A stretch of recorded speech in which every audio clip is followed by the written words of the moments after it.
named electoral units. It is the combined case of the first and second petitioners that, in terms of Articles 136, 2A, 177(1),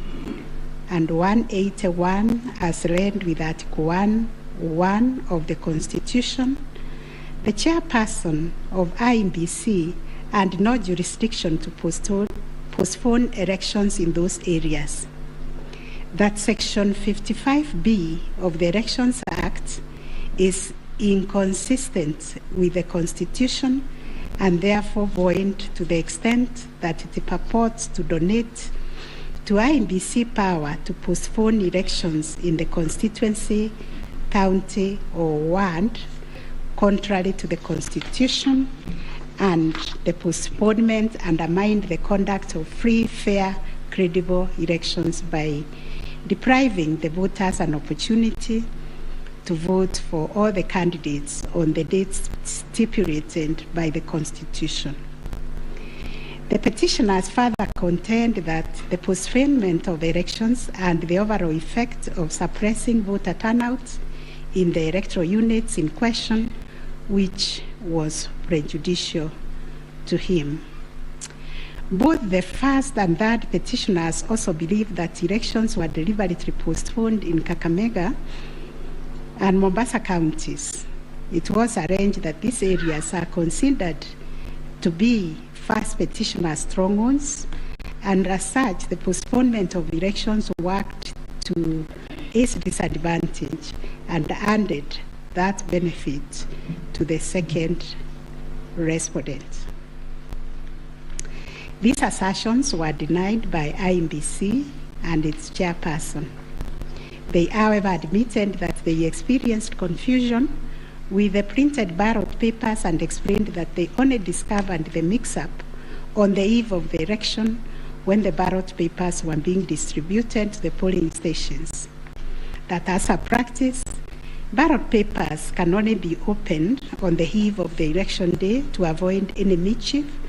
and that by the time the mix-up was discovered, it was logistically impossible to print and replace the ballot papers in time for the elections. For this claim to succeed, it must be demonstrated first, IEBC had no authority in law to postpone the elections, and secondly, that the postponement was deliberate and calculated to suppress voter turnout so as to affect the result by reducing the petitioners' overall votes. We've looked at the provisions of Section 55B of the Elections Act, which provides for circumstances when elections can be postponed in a particular electoral unit,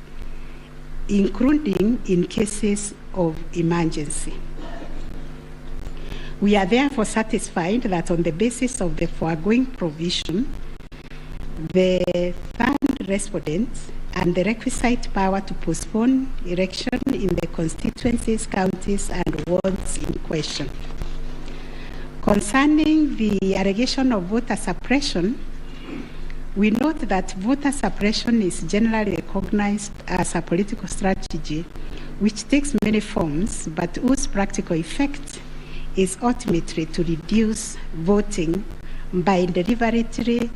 discouraging or preventing targeted groups of people from exercising their right to vote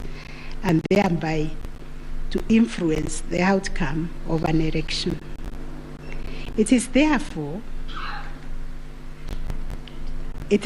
goes against the letter and the spirit of Article 38, which guarantees every citizen the right to make political choices based on universal suffrage. As regards this allegation, it has not been shown that by postponing elections in the named electoral units, IEBC acted in bad faith or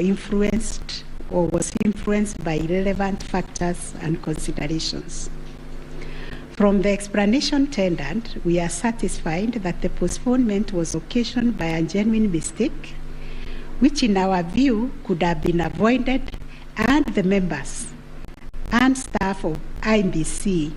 been more diligent when they went to inspect the templates